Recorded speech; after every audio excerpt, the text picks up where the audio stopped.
I wanted to make it more accessible for people to be able to heal themselves or learn about their mindset or their own limiting beliefs or why they have certain patterns. So that's why I started writing stuff on higher women and posting it like about your nervous system or about like anything that I would learn. I was like, people need to know this.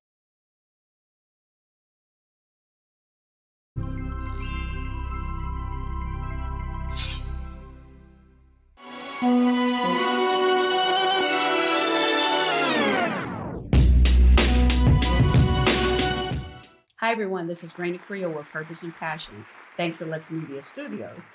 Well, you know what? I want you guys to go to YouTube, to Luxemediastudios. I want you to comment, like, and subscribe. It's important to do those things, okay? Well, today on this beautiful episode of Purpose and Passion, we have Jocelyn De Leon. She's a published author and entrepreneur. And in the entrepreneurship, I want to touch up on the topic of Higher Woman Agency and then Sol y Luna Publishing. Okay, so we're gonna, later in our conversation, we're gonna talk about her businesses, because being a woman in business, it's so inspiring. Being a Latina in business is so inspiring, So I want to thank Jocelyn for coming out and hey, look at her products. I love this. And she brought me a shirt. So I was like, let me wear it today. I love supporting my people. You know what I mean? So I'm really grateful that you're here on Purpose and Passion with Luxemediastudios in the city of Inglewood. I love it. And how has your year been so far? Well, first, thank you for having me. I'm so excited. When you reached out, I was very, very excited. But my year has started off really good. I'm in this era of like letting things happen naturally, but also going after things that I'm really scared to go after. So I'm kind of taking it day by day. I'm excited, reinvigorated for like what's to come. But I feel like everything's happening at its time. So I'm really excited about that. Oh my God. Awesome.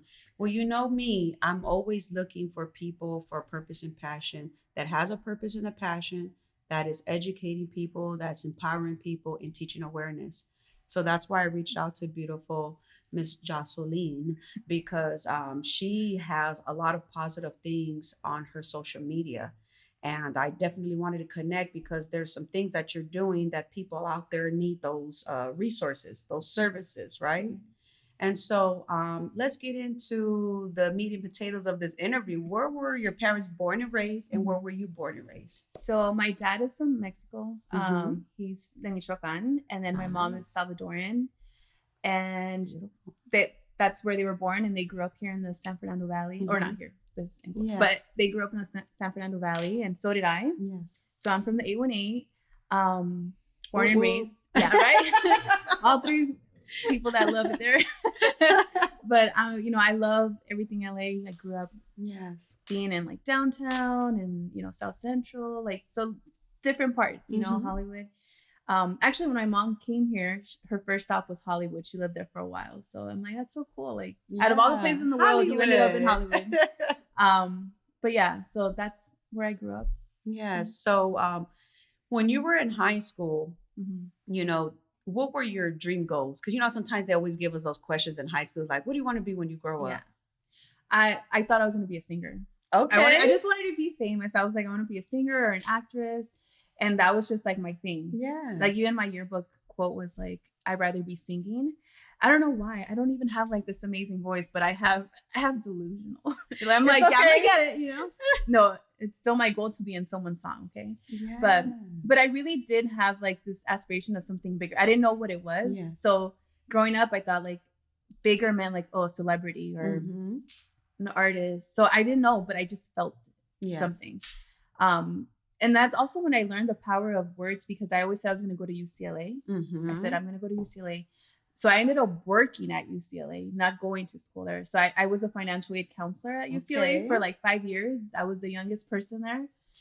And everyone's like, how do you not have a degree, but you work at UCLA? And I was like, I don't know, but it's the power of your words and my intention. I always said I was going to go there. I ended up going there just as a job, not as a student. So yeah. So in high school, I just knew there was something more, but I just didn't know how to, conceptualize it. Like, what is it? Well, let's talk about more, because you were just talking about like being a singer or just, just being in the limelight, right? Because you want to do bigger and better, which is fine. Because I mean, everybody has different desires. Yeah. I've always dreamed to be on a cover of a magazine. Yeah. And period. It can happen. Yes. Yeah. And so with you, tell the viewers about your interesting, I'm not sure if it was a weekend, but you got all dressed up and dolled up to go to an awards. To the Laker one? Wait, which one? I don't know. It was an award. Like, it was like you had glitz and glamour. They were putting your dress on and everything like that. I don't know which one. You didn't go to an award? No, I don't think so. Well, I've been to award shows because I've done red carpets, like interviewing people. Yes, but one of the awards was I was Woman of Diversity for the LA Lakers. So they honored me on the court, which was amazing because I'm a big Kobe fan. Yes. So we used to go to like a lot of games back in the day. And so that moment was also surreal because I always said like, I just want something to do with the Lakers. And it still hasn't manifested fully how I wanted, but it was really cool to be like, wow, Kobe was here and now I'm stepping on this court, And you get acknowledged in front of a bunch of people, right? Yeah. And to me, I was like, so now I joke around. I'm like, oh, I'm an unofficial Laker. And my husband's like, okay. But I'm like, whatever. But I, that was a really important moment also because the day that I found out that I had got the award, it was my mom's 1-year anniversary of passing. It was the same day. Okay. So it was kind of like, not like, everything's better now, but kind of just like, hey, things are going to get better, because it was something that I really wanted. And, I always, even now, I still want to make my mom proud. Yes. So that was a very special moment for many reasons. Yeah. And I know she was there in spirit. Oh, yes. Definitely. So let's talk about Hire a Woman Agency. Like, how did you create that, or what gave you the purpose to do that? You know what I mean? So Hire a Woman Agency is a social media agency that I have that kind of just happened because people would reach out and tell me like, hey, can you help me with my social media? So that's kind of that. And I love doing it. It's something that comes easy to me. Yes. But the brand Hire Women, was my first business that I started in 2019. Okay. And it kind of just came to me from God, I know. Yeah. And it was very like, hire women. And I was like, oh, what does this mean? Yeah. And so I was asking people like, what do you think about this as a brand? Because I've always wanted to I always had an idea of a brand. And then that came to me and I was like, what do you think about this? And people didn't understand it. And I was like, no, it's because at the time I was working in the entertainment industry. Yes.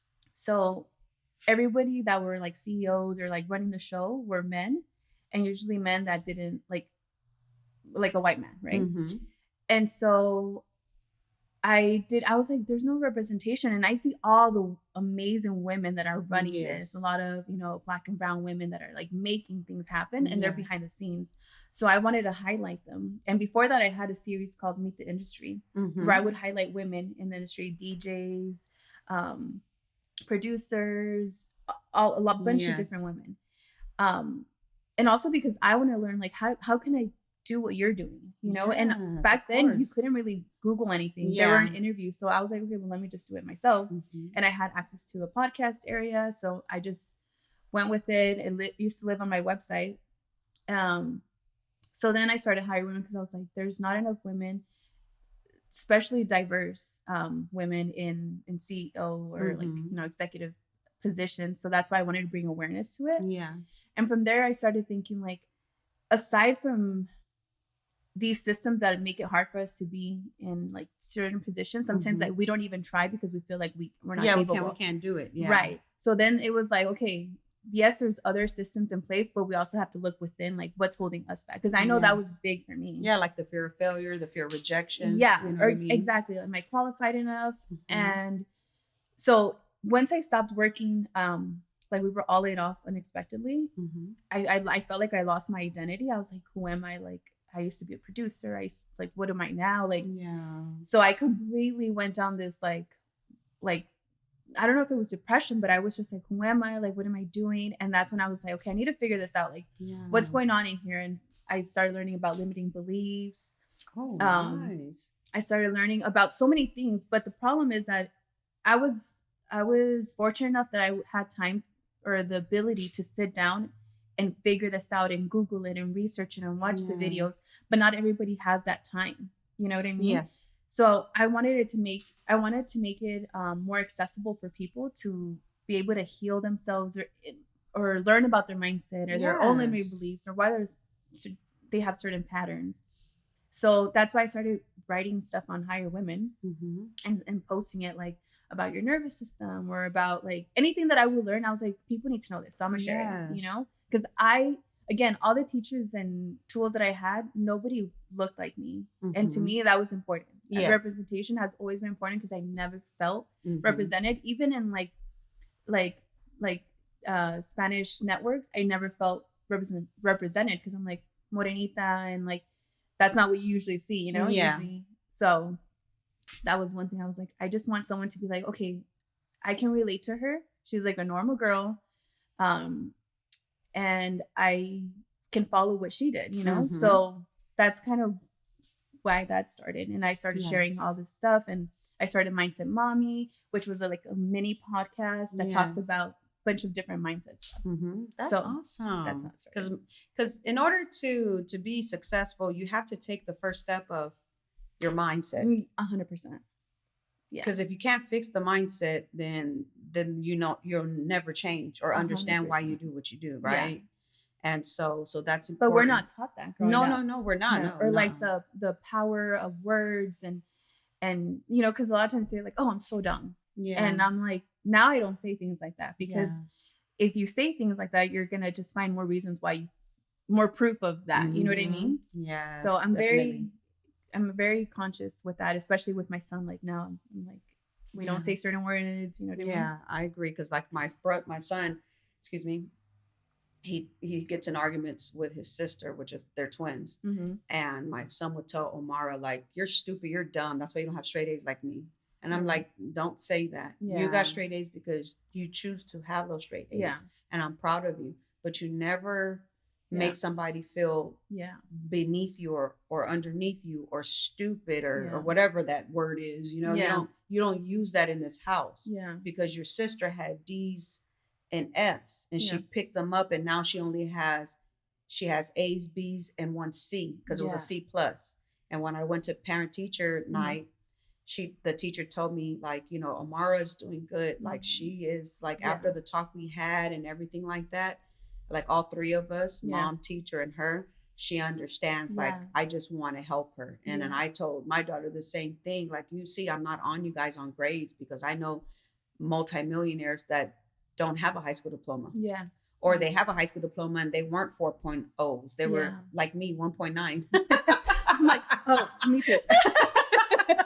So I said, that's why I've never been hard on you. But yes, F's and D's are not acceptable because it just means you're not doing your work. Yeah. You know, but if you try. So I told the teacher, I said, how can Omara get that C+ to a B? And then she says, extra work. And I said, I told Omara to ask you, like, can I do extra work, like a project or a book report or something to get that C+ to a B? So then, you know, she can hit better grades. Right. So, you know, hearing that about how you speak to your child, you know, in your household is so important.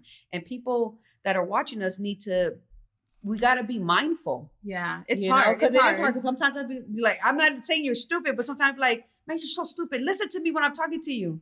Yeah. It's because it's what was told to me. Yeah. But back then we didn't take it personal, but now we have the new era where we're very sensitive. So it's like my son tells me, I'm not stupid. I make straight A's.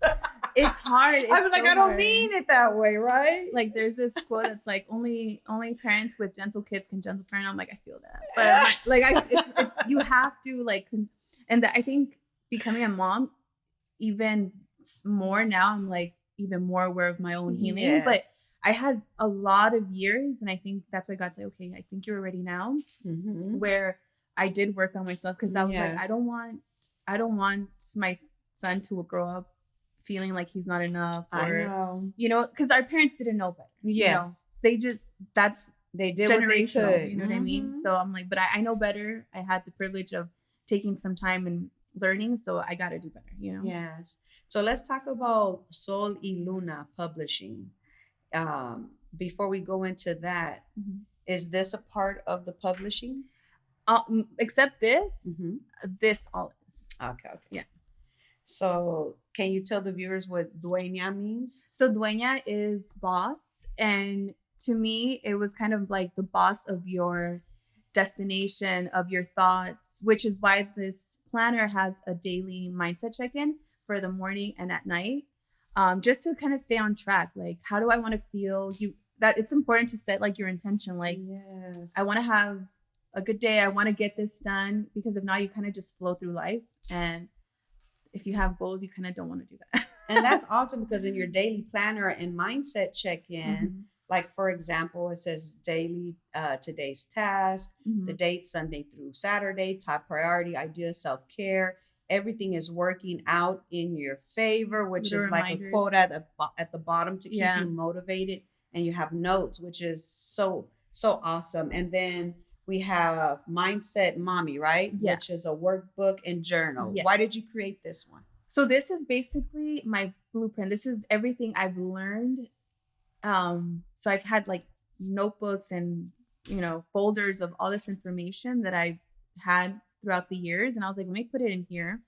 So it's digestible, it's accessible to anyone.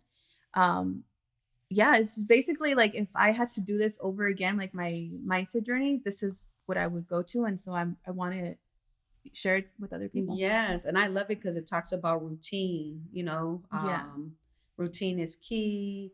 Try these: meditation, gratitude list, breath work. Yeah. My routine consists of morning and night, vision board, oh my God, Bob Proctor, affirmations. Look at that. Self-assessment. Like, this is so cool. Like, I'm serious. Like, oh my gosh.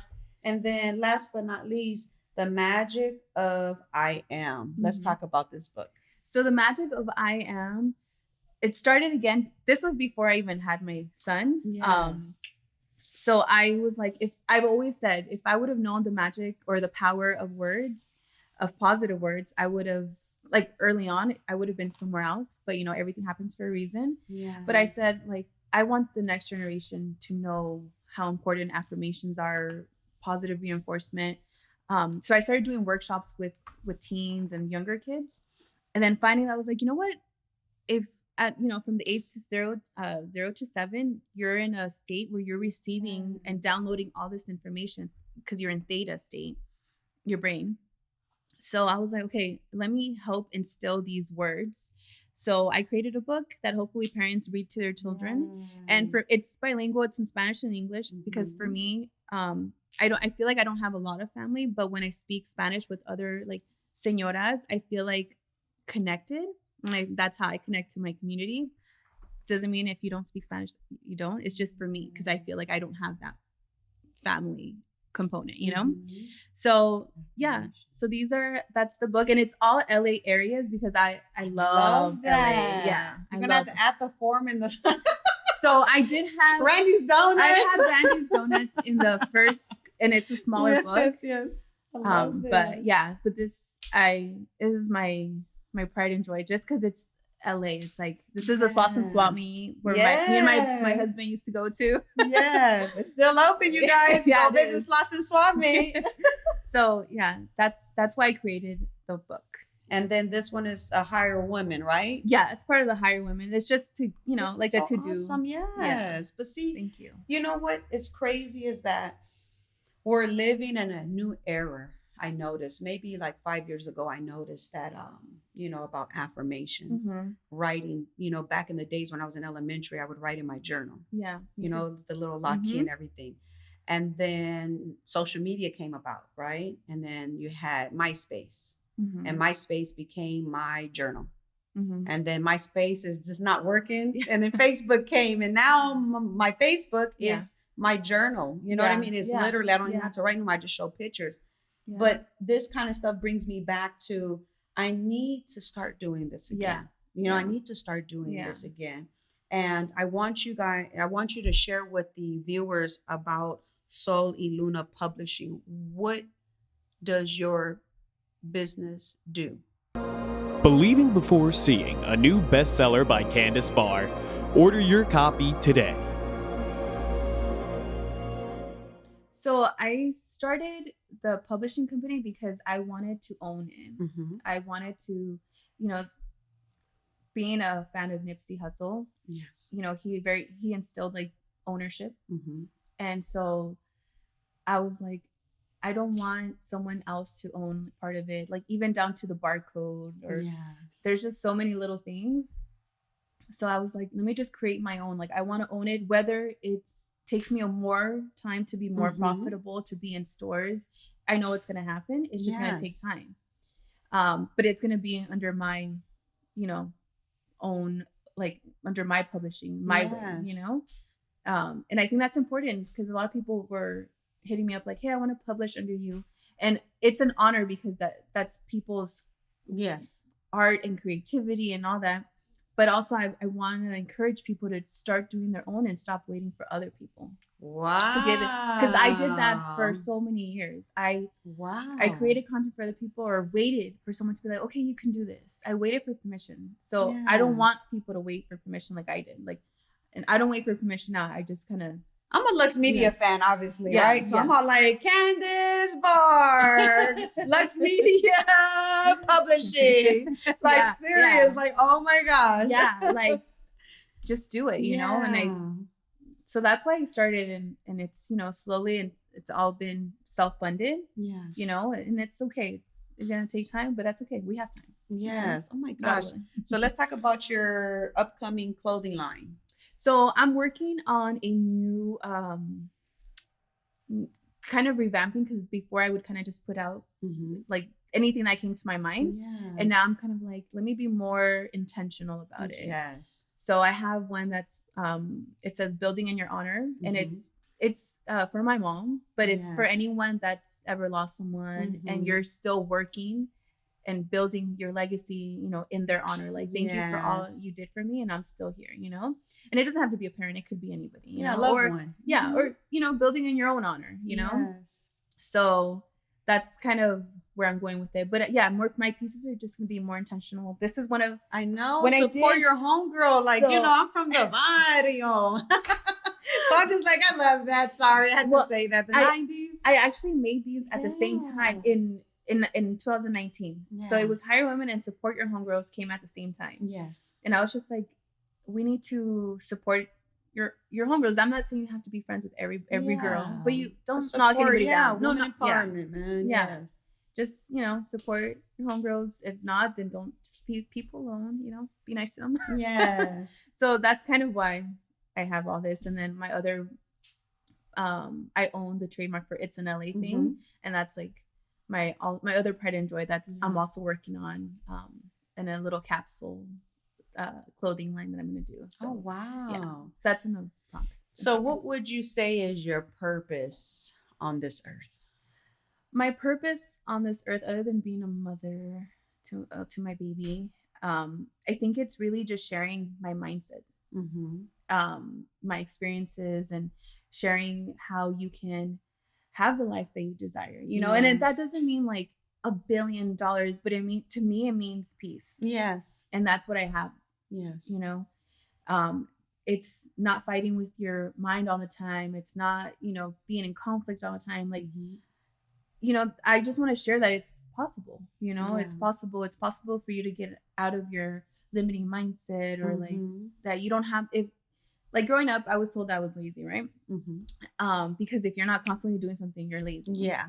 And now I think that's in the Latino culture. Yeah. So I grew up, and even I told my friend, I'm like, I'm just being lazy. She's like, you're the most not lazy person. No, you're always doing something. You're always creating something. I'm like, oh, you're right.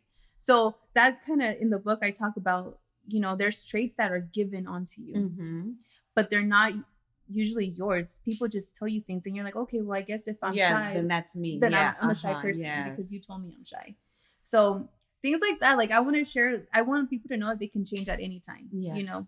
If this second you want to be a different person, you can be. Yes. You just got to commit, And it's hard, but I think that's my purpose, is to help people get out of that cycle, you know? And then what is your passion? Because sometimes they can be two different things. You know what I mean?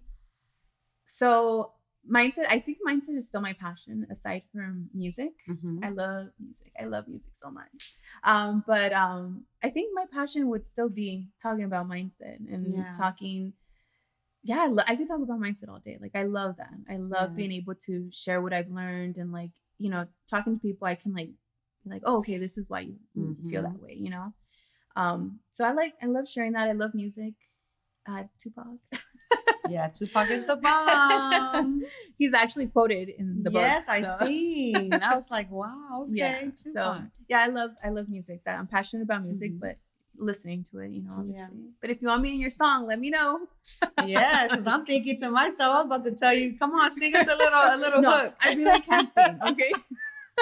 When I listen to oldies and I'm drinking, I will sing. Yeah. Like, and then I think I can sing, but I know I can't, but I'll still sing anyway. So. Oh my God, I love. Yes. Is there anything that you want to share with the viewers that you have on your mind? Any events, any, upcoming things, you know, that is going to happen? A workshop, or, you know, your book signing, like, you have anything coming up?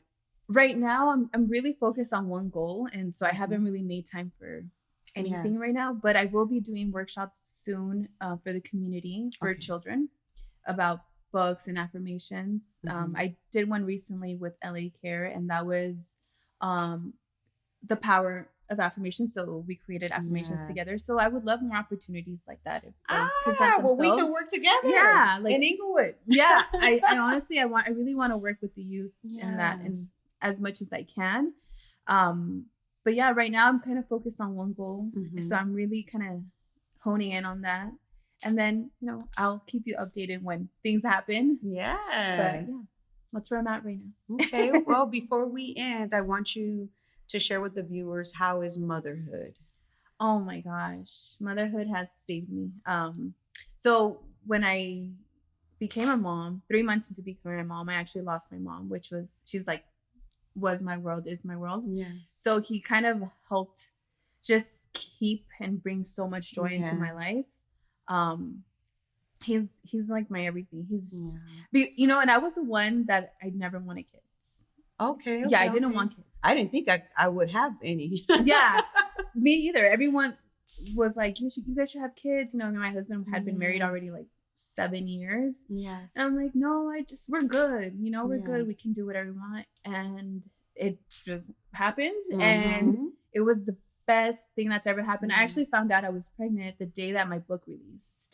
Wow. So you were giving birth to your book and you found out about your baby. Because I was like, no, this cannot be. And then the same day that it was released, the same day, and we actually sold out of the books in like less than 2 days. Wow. Yeah.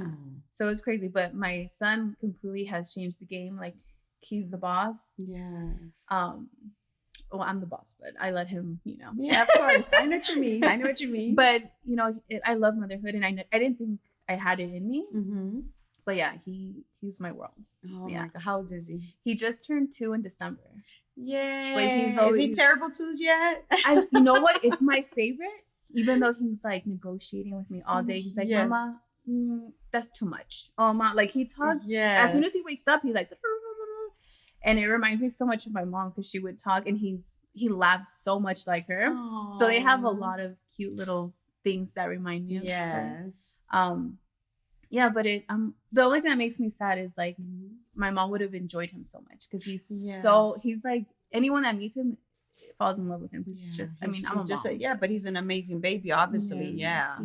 He's just, to me, he's my world. But just know that your mom is around spiritually. Yeah, so she sees her grandchild.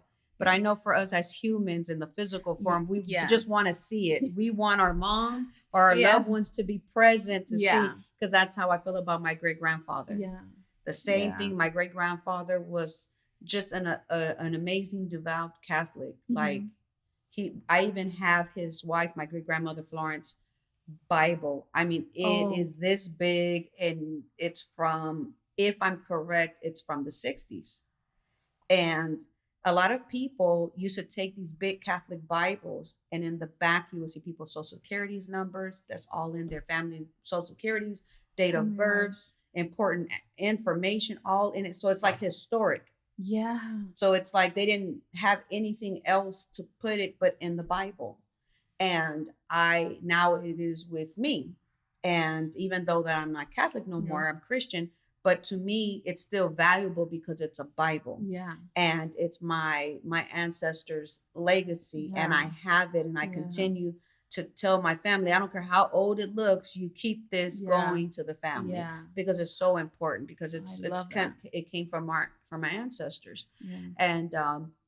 And for me, with my great grandfather, I'm just like, oh my God, like I believe he was, I'm not sure if he was there at my wedding or he was sick. I'm not sure. It's been so long, but I wanted him to have met like my kids, or at least the first ones, because that would have been such, like, for me, an honor, like, wow, to see my great grandfather, see his great grandchildren, because I was his great granddaughter. Yeah, that is so crazy. I never met any. Yeah, just my grandma. And he was just amazing soul, like a man with wisdom. He would wake up every morning with his Folgers coffee and go in the backyard and he said he needed his vitamin, whatever, and with the sun. Yeah, and he woke up very early, 6:30, and he, you could hear his footsteps, because my bedroom was by the kitchen, and so you would hear his footsteps,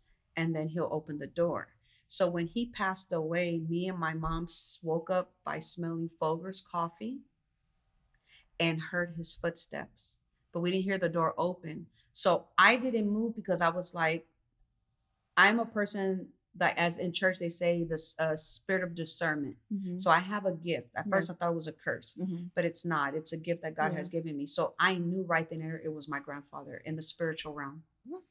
And I was a little nervous because I'm like, oh my God, I smelled the coffee. I heard his footsteps. I didn't move, but my mom came in and she was like, did you hear Grandpa's footstep? And I said, yes. Oh my God. And I was like, did you smell the coffee? She was like, that's what woke me up, the coffee smell, and then hearing his footsteps. Yeah. So it made me understand that even though we cannot see him physically no more, he's still present when he wants to come and visit. Yeah. And it made my heart feel so like happy to know, like, okay, Grandpa, you came one more time before you decided just to cross over forever, and it meant the world to me. So just know spiritually, your mother sees her grandchild. And for us humans, it's a bit hard because we want to see, you know what I mean? I can relate. Yes. So with ending on a beautiful note, I want to share with the viewers on Purpose and Passion that when we lose somebody, prayer is powerful. Speaking to amazing people like ourselves to share things like that helps us feel like we're being heard and not misunderstood, but understood, right? That our emotions are valid. And also, when you're out there and you want to learn how to publish a book, right now we have Jocelyn, and she is a resource. So don't be afraid to reach out to her. And I can't wait for your next workshop to educate and empower and teach awareness to the people that support you, your supporters, your fans, your friends. And I can't wait to be a part of it as well, because I want to guide you into the direction of, reading affirmations to the Inglewood Elementary youth and the middle school kids. Now they call it middle school. It used to be junior high back in our days. I'm like, I'm scared of those. I know. And then high school students, right? And now I'm scared because my twins are 13, going to turn 14 in July. And then bam, they're going to high school this year in the 9th grade. No. So I hear you. My gosh. Well, until next time, this is Raina Carrillo with Purpose and Passion signing out. Make sure to go to YouTube. You got to subscribe, like, and comment. Until next time, peace.